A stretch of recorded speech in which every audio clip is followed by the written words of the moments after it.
En fait, je crois que nous avons tous ces moments vertigineux et terriblement excitants et très effrayants où nous réalisons totalement l'ampleur extraordinaire du contemporain. Et je pense que ces moments provoquent en nous une réaction émotive de terreur et de sublime, tout à la fois et en même temps. Pour moi, c'est le thème du monde dans lequel on est, le sublime et la terreur. Alors vous avez ici un bon exemple de sublime et la terreur à lui tout seul.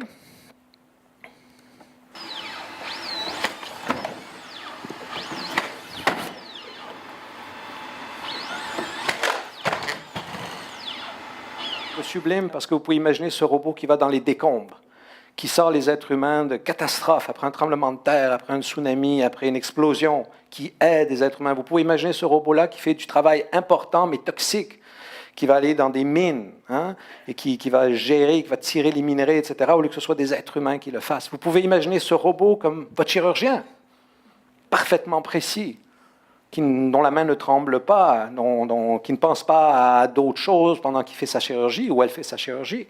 Ça, c'est le sublime. La terreur, vous pouvez imaginer ce robot-là comme un soldat.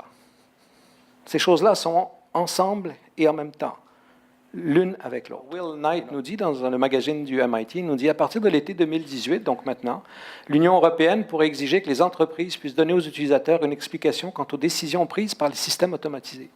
Cela pourrait être impossible, même pour les systèmes qui semblent relativement simples. Les ordinateurs qui exécutent ces services se sont programmés et ils l'ont fait de manière qui nous dépasse.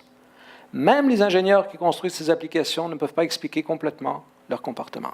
Comment allons-nous programmer cette éthique? Et qui va programmer cette éthique? Ça, c'est la question fondamentale que nous devons nous poser. C'est pour ça que je vous dis, vous devez vous emparer de ce monde, parce que ces questions-là vont être posées, et il y a des gens qui vont y répondre. Et il y a des systèmes qui vont être programmés avec une éthique particulière.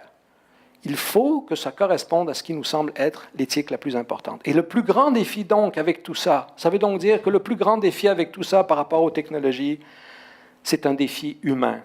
La technologie ne change pas la culture, elle la change, oui, mais surtout elle révèle la culture. Le plus grand défi que nous avons tous, c'est que la technologie, c'est un amplificateur de culture humaine, c'est un multiplicateur de culture humaine, ce qui va faire donc que le meilleur et le pire, la terreur et le sublime dans l'humain va être amplifié par la technologie. Et notre rôle, c'est de nous assurer que cette amplification soit correcte, elle se fasse de la bonne façon et sur les bonnes bases et les bonnes fondations. Et je vais vous donner un exemple.